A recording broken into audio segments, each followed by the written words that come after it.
can I extend a very warm welcome to you all to Behaviour Change Training's second webinar in the series Applying a Behavioural Approach to a Virtual World. Delighted to be joined by you. My name's Karan Thomas. I'm going to be your host for this webinar, which will last for about 30-35 minutes. But I'm ably joined by three very experienced dietitians. I've got Sam, I've got Lynda, and I've got Cheryl. And I'd like them to take it in turn to introduce themselves to you. So hi everyone, I'm Sam. I'm a dietitian working in private practice. I primarily work with patients with complex health and social needs, for example, those with brain and spinal injuries. And many of my patients are looking to lose some weight. Lynda? Hi, I'm Lynda. I'm also a dietitian working in private practice, and I work mainly with patients that have got gut issues and food intolerances. Lovely. And Cheryl? Hi, I'm Cheryl. I'm a dietitian working in the NHS, currently working in children and adolescent mental health in a specialist service for eating disorders. Well, the three of you are very welcome. Thanks for doing the introductions, because in this session, which I said was the second of our webinars, we're going to be looking at how we give advice and how we give advice effectively in a way that we know our patients will want to hear, understand, and then make use of. We were absolutely blown away by your feedback after our first webinar. 125 of you took time out of your scarce resources to give us the most insightful feedback. And we hope that we'll put that feedback to good use in this webinar. What you wanted particularly was you wanted a webinar that looked at the middle of the consultation. For those of you that haven't checked out our first one, we looked at the beginning and we looked at the end and how to work behaviourally within this new environment of virtual consultation. So we're going to be looking at that today. The context of the webinar, you wanted some role play examples. You wanted to look at how that panned out, not for it just to be theory. So we've built that into today's. We'll have a practice with that and we'll see what you think. And then clearly you wanted to look at how we use our visual aids, how we use our pictures, how we use our diagrams, how we use those visual cues to help patients understand what we're trying to get across. You also wanted to look at telephone appointments and some practical information on the platforms we use. Now, telephone appointments, we might schedule for another webinar, we'll have to wait and see. But the practical information, none of us, as you can tell, are technically minded in that. We don't have enough information on that. However, we do have some experience, and so we thought we might bring that into a Q&A session at some point in the future, so watch this space for that. Something else that you really wanted from us was you wanted to look at how we were putting our training online and how you could access that. Can I just say, we have just launched, we're just so delighted to bring to the marketplace, as it were, our online BCT modules, our behaviour training modules. We've got 3 at the moment. We've got patient-centered communication, enhancing patient motivation, and then applying BCT in practice. Now, at the end of this webinar, you'll get information about how you can log on to SurveyMonkey, and you can download all of these slides. And as you can see under there, there's a website where you can go on and you can find out more about how to access these. So we would highly recommend you checking them out. So today, what we're going to be having a look at, well, we're going to look at providing information. Now, this is almost like the middle of the consultation. I'll be talking about that in a wee minute, but this is a place where our behavioural approach can unravel unwittingly, really. And so we want to try and avoid those pitfalls. So we'll be sharing some information on how maybe we can do that. So providing information, giving our expert advice, or making suggestions. How can we do that in a way that patients listen and understand that?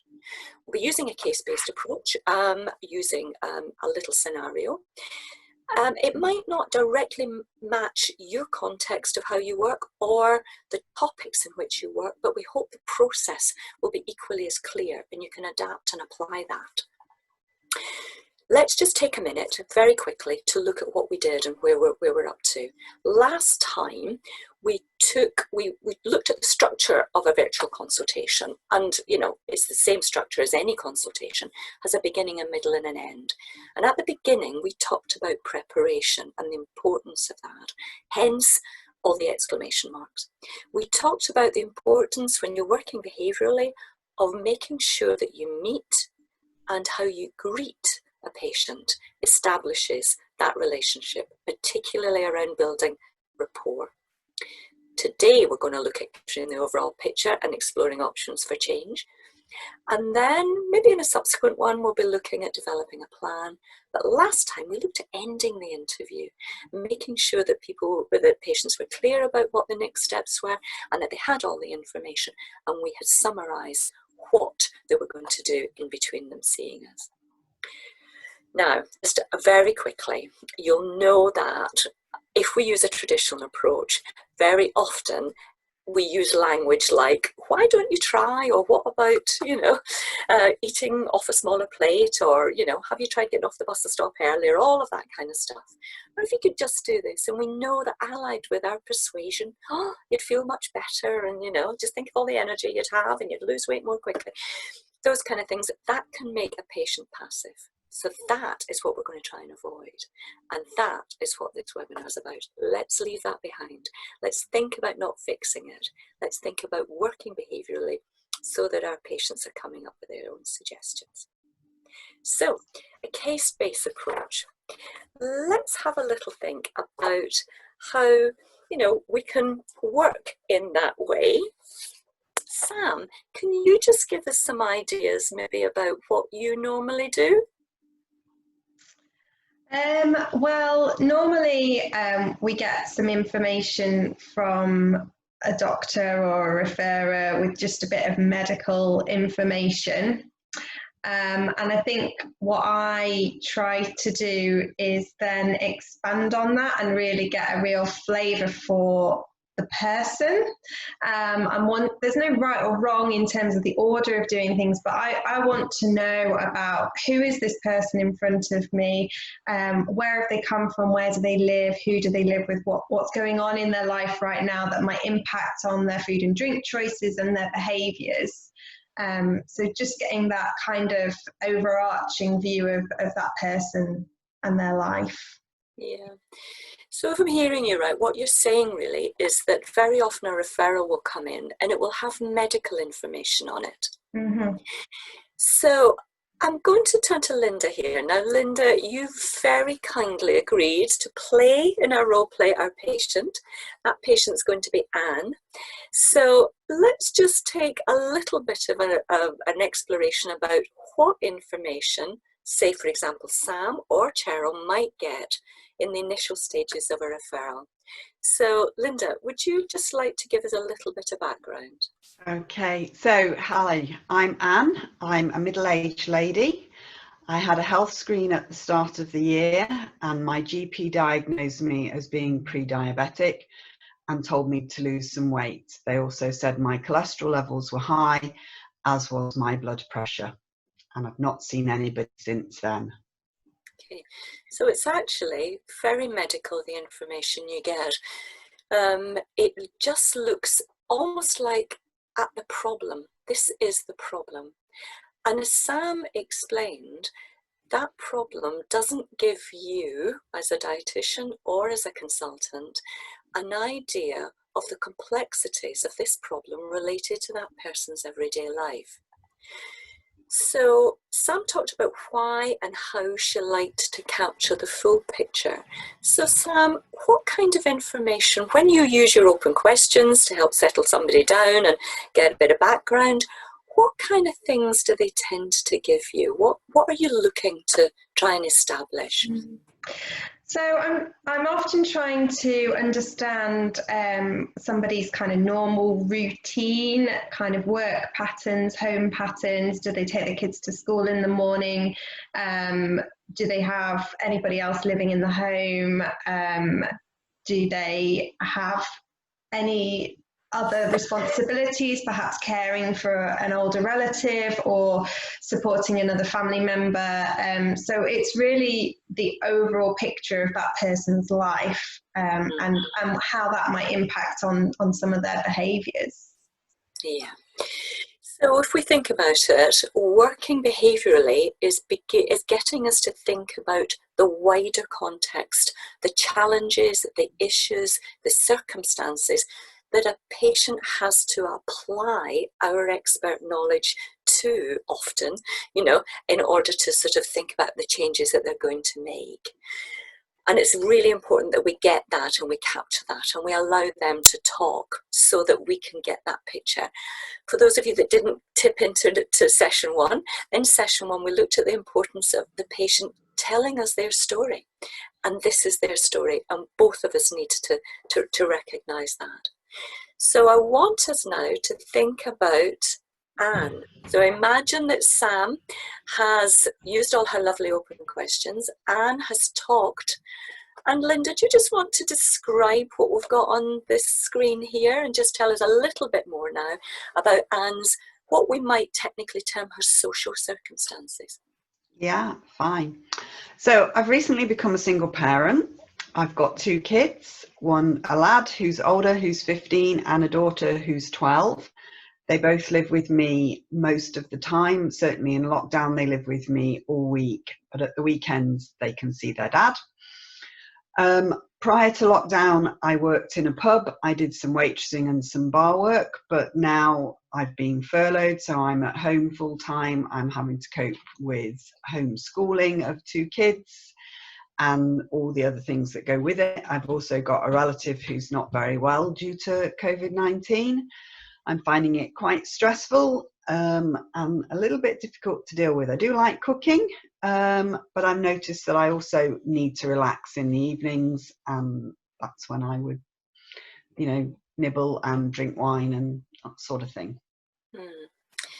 So as you can see there, and Lynda's pointed out to us, what we started with was just a medical diagnosis and a problem. We now look at really the richness and some of the challenges and some of the issues that Anne's having to face on a day-to-day basis, and the emotional side of all of that as well.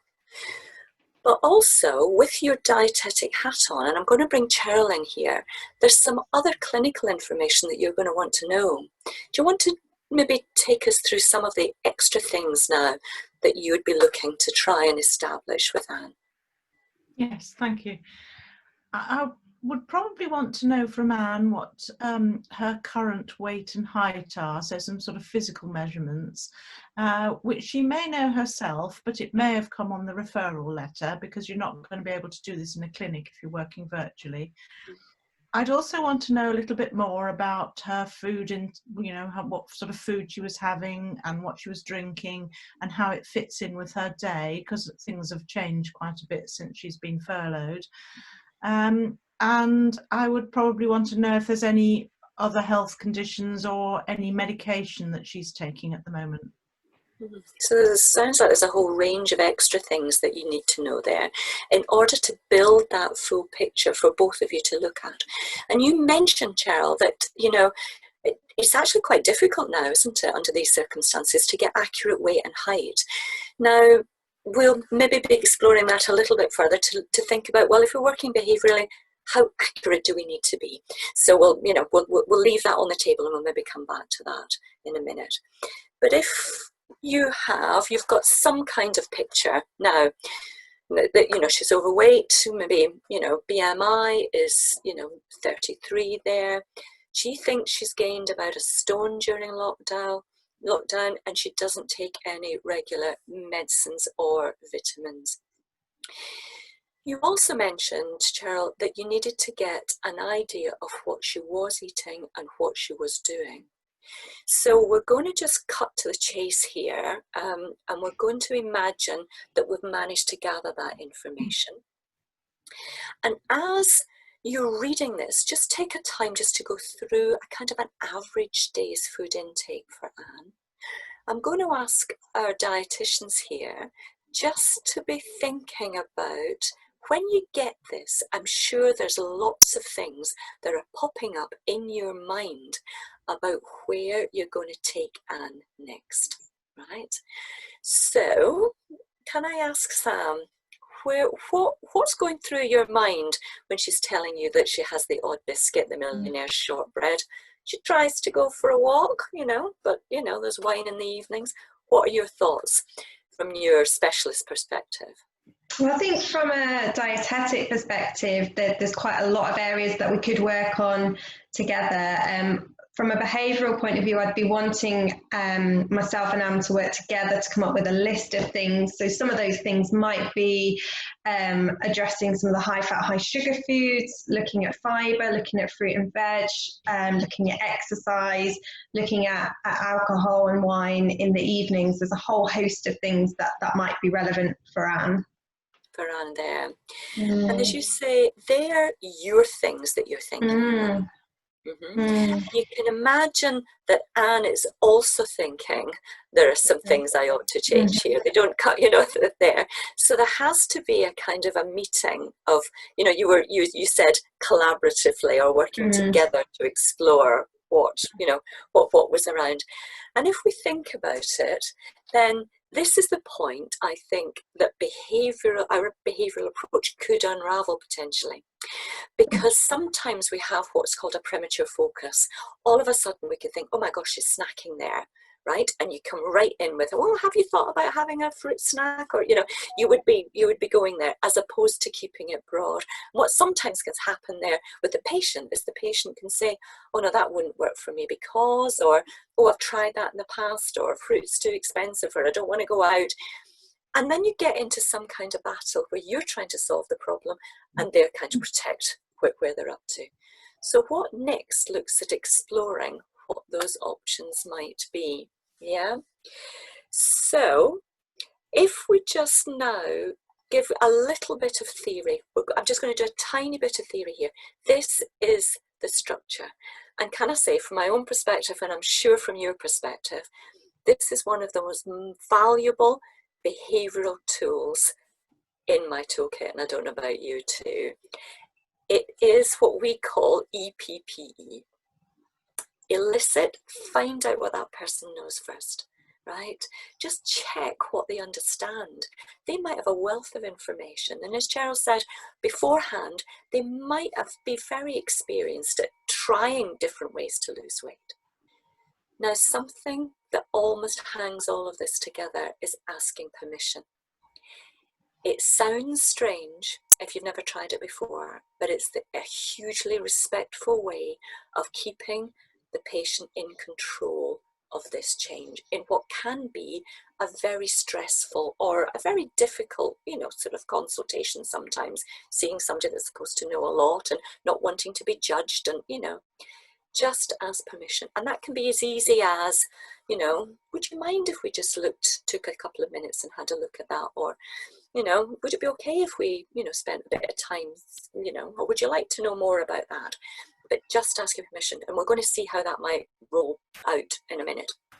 Then provide your information in a neutral way, and that might mean you use the terms that other patients find that this works for them, or there's a few things that we know might work around that, or research tells us now that this might be the best way forward, but keep that neutral.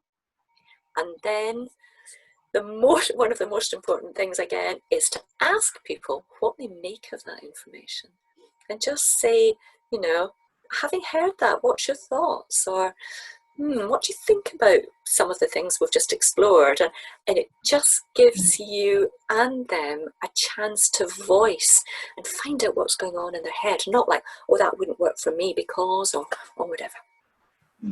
So what we'd like to do now, people that are watching this, is we're going to do a bit of role play. And we're going to take a snapshot. Cheryl is going to be the dietitian. Lynda is going to be Anne. And we're really cutting to the chase, and this is just a little slice of what using that might look like. So Cheryl, could I ask you just to pick up, maybe after Lynda has told you about her intake, or, you've explored some things, and just take it from there. And when those of you that are watching this, can you look out for elicit, check what they know, asking permission, providing the information, and then finding out what they think of that information as this runs through. Cheryl, off you go. The floor is yours. So thank you, Anne, for giving me so much information about how food and drinks fit in for you over your day. We've looked together now at some different topics that we could cover today, and I'm wondering if you've got any thoughts on maybe one or two that you'd like to talk about now? Yeah, I think having listening to what I've said and looking at what I eat, I think the evenings are the most difficult thing for me. I enjoy drinking the wine. It's that relaxation. Life is just so stressful at the moment, and it's just being able to switch off. So I think it's the evening, and I sort of think that one thing leads to another, that maybe because I'm drinking a little bit, I'm snacking a bit more and eating those, snacks that I shouldn't do. But yeah, I'm finding that difficult, and I think that's what that's shown me. So Anne, if I could just check I've got this right, it's the evenings that seem most difficult because you like to relax in those, and it's really nice to have some wine and a few snacks alongside it, and you'd like us to talk together about what to do really in the evening. Yeah, some ideas to help in the evening. So you've mentioned that you're drinking, what you consider as a little bit too much, and I'm wondering if you have an understanding of much about sort of wine, alcohol, sort of how it might affect what you're having overall. Yeah, well, I know, obviously, because working in a pub and that, I know a lot about measures, and units, so I'm sort of okay with that, and I know, I can visualize the size quite well because I'm used to pouring it out. So I know that I should only have 14 units, 14 units a week. Yeah, but past that sort of thing, I don't know much more about the various the differences with different things. I know I probably shouldn't drink every day. It's just life's so different at the moment. I'm not going anywhere, so there's no problem with I'm not drinking to excess. I'm not drinking bottles and bottles. I probably am still only having a couple of units every night, but I am having it every day. So at the moment life's really different because we're on a kind of lockdown, and the evenings are the time you really enjoy, and it sounds like you've got a good understanding about the units, and you're working in a pub, so you probably know quite a lot about the different alcohols and so on. But would it be helpful for me to talk about what is normally recommended now? Yeah, especially related to, I suppose, trying to cut down if I've got to lose weight. It's that bit of it. Yeah. So the thing about alcohol is that all alcohol, whatever kind of drink it's in, does contain a lot of calories. It's quite high in calories in itself. And so it can make quite a difference for people who are trying to lose weight, because it will add on quite a lot of energy in their diet. So it is something that's like you say, a good idea to look at. In terms of units, yes, you're absolutely right. It is 14 units a week for people that's recommended, and as you've also mentioned, it is a good idea if people can have just a couple of days without drinking anything at all. So okay, so that's quite interesting. So I quite like quite a long drink. So might I be better with a different sort of drink then? Yes, we find that some people find it a bit easier if they use something, if they like something like a gin, because you can measure out kind of what would be one unit, which is like a pub measure, and people use low calorie mixers with them, or if people like something else like whiskey and they use a low calorie mixer, and that can mean that you've got a bigger drink but you've also got less calories in it, so that can be quite a good move.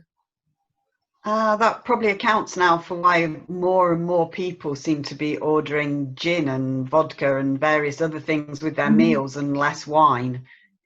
yeah, we don't get asked so much for a glass of wine anymore at the pub. We just get, you know, the spirits. Okay, so I could switch then. I could make a switch and then I could just top it up throughout the Yeah, and of evening course with... the other thing, as you said about alcohol, is that it can mean that it encourages people to snack more because, you know, a few drinks tend to do that. So you're absolutely right about that.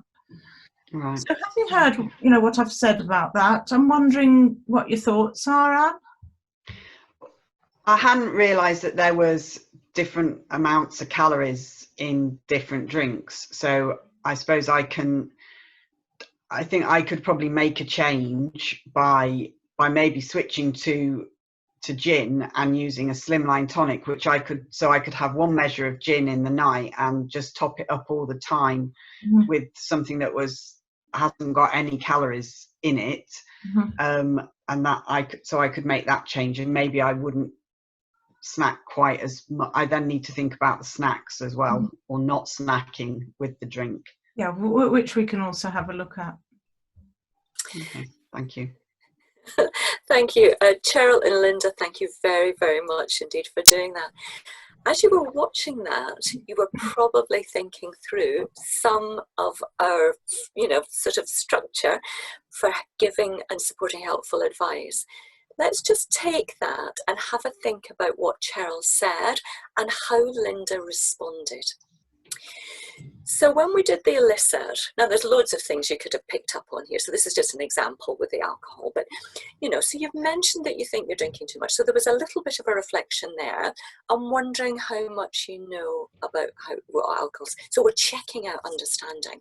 And Lynda came back, well, yeah, I work in a pub, so I know a bit about that. And then Cheryl asked permission. Would it be okay if we just had a wee look then at how that fits in, you know? And Lynda said, yeah, that's fine. Cheryl then gave information, and she gave information in a way that allowed Lynda to think through things. So it wasn't all given at once, and there was affirmations given because Lynda did know about alcohol. So Cheryl was able to say, yeah, you're right. And that's a really nice feeling for somebody to have. And then there was all of the discussion around what possibly gin, possibly mixers. Ooh, I could, and you heard the language from Lynda.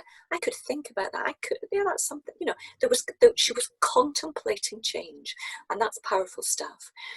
And then right at the very end, Cheryl says, you know, having heard all that, what do you make of it? And Lynda was able to say, yeah, that's something we could look at.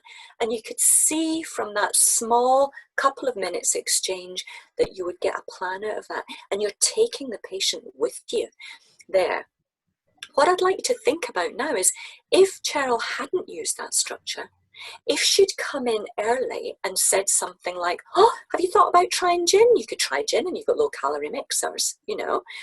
Or what you might have got from Lynda. Well, Lynda, what might you have got from you if Cheryl had said that? I don't like gin. Yeah. Yeah, that doesn't work for me. I can't tolerate gin. It makes me depressed. It's absolutely. So you're getting that kind of negative talk from Lynda, and then from Cheryl, she's going to have to come up with something else, you know, because that suggestion's been knocked back. So with this, what we hope it has achieved is a way of just getting collaboratively to a point where the patient is considering something and you've got some more options left. So we hope that you know, that can be used for lots and lots of other things as well. Any kind of giving advice, any kind of suggestions, check out what the person knows, just ask permission, provide it succinctly and neatly, and then check again what they make of it. It'll give you a wealth of information, very much a collaborative approach. Now, let's just think about how we provide that information, maybe using some visual aids. Okay. So using visual information. Sam, can I bring you in here? Can you give your experience really, or what you do around this virtual world? You can't sit somebody by the side of you and say, have a look at that leaflet, or do you want to check out what's on my iPad? How do you do it? Well, there's no right or wrong. There's lots of different approaches, but I'm happy to share some ideas, things that I've used in my own private practice. It does depend a little bit on what software you're using. So, for example, this particular platform, we can share the screen, so I could share things on my computer screen, but I think the majority of platforms don't have that facility, so you're sort of got to think a bit outside the box. So some of the sort of more traditional approaches that you would use in your face-to-face consultations do work. So for example, here I've got a lovely picture of the Eat Well guide that I regularly show to my patients, and I can still kind of explain that and indicate on the picture whilst having a virtual consultation. There's also some tools and things that I might show them, but they probably can't see them very well. So this, for example, is your wheel for your alcohol that talks about units and calories. So what I might do with this is I might just sort of show them this is what it might look like, and what I'll do is I'll email you a link to the website so that you can download your own version of that. Or if it's something that I could put in the post for them, I could then just sort of indicate that I'm going to put that in the post with their report or whatever.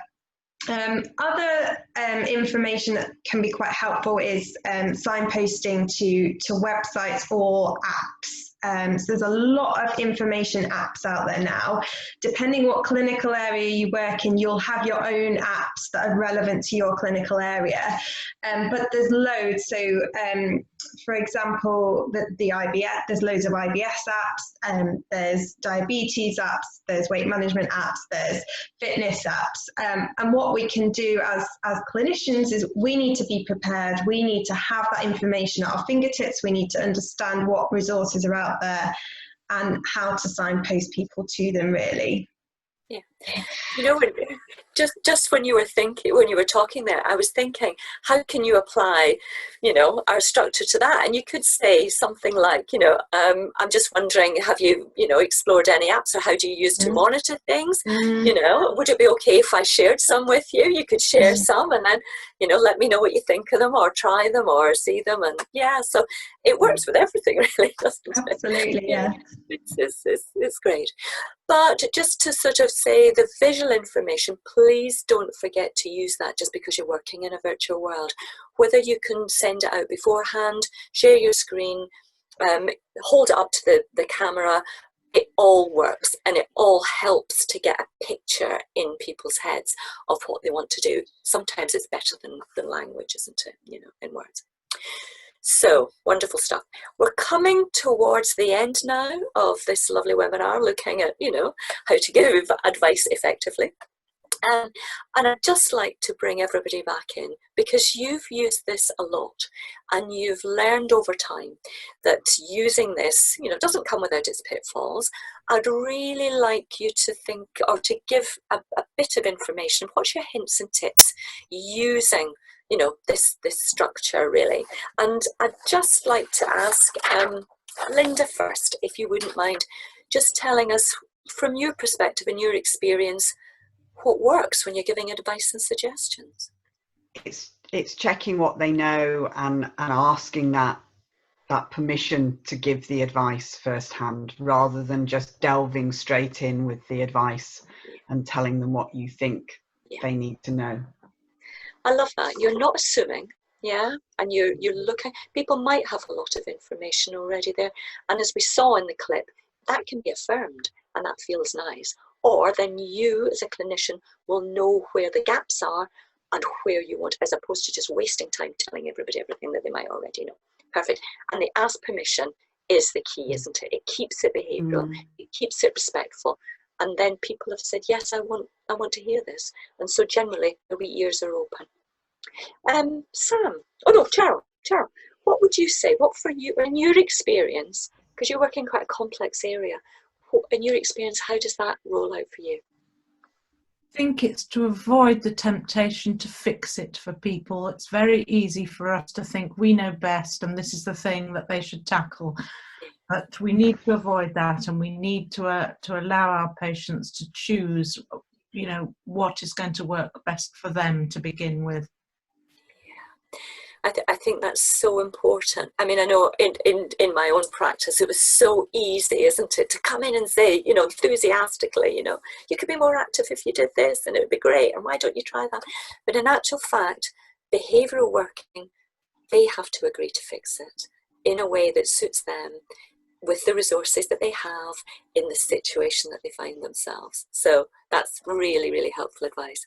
And lastly, Sam, what would you say? How does it work for you? Yeah, so I was going to pick up on the sort of open question after you've given some information. So I think it's quite easy to ask quite a closed question, something like, do you understand? Does that make sense to you? So it can be quite a closed question, and actually by really focusing on making that an open question, sort of, what are your thoughts? What do you make of that? I think the wealth that you get from what patients bring back there, that really kind of leads on nicely to the sort of planning part of the consultation, and it's their own words, their own language, which is really powerful. Yeah, I couldn't agree more. I think that last open question there is a game changer. So much information, as you said, about what people make of that information. Is it going to work? Is it not going to work? What do they think? How do they feel? It really is. And it helps them talk through what would work. So it gets you neatly to the point maybe of helping to develop some kind of plan that's going to work. Can I just say thank you so much indeed for the three of you, for those hints and tips. Can I say thank you to you all for listening, taking the time to watch this second webinar. Again, we would love your feedback. We would love you to click onto the SurveyMonkey link, which you'll get. If you do that and just give us a tiny bit of feedback there, it's very quick. It only takes a couple of minutes just to go through that. Then we'll send you out the slides. You'll get some other reflective work. You'll get a certificate of attendance for your continuing professional development portfolio. It has been a real pleasure to have done this second of our webinars in this series. And thank you again to Sam, to Cheryl and to Lynda for their expert knowledge and advice. We wish you well. Try it out. See how it works. You might notice a big difference. Take care.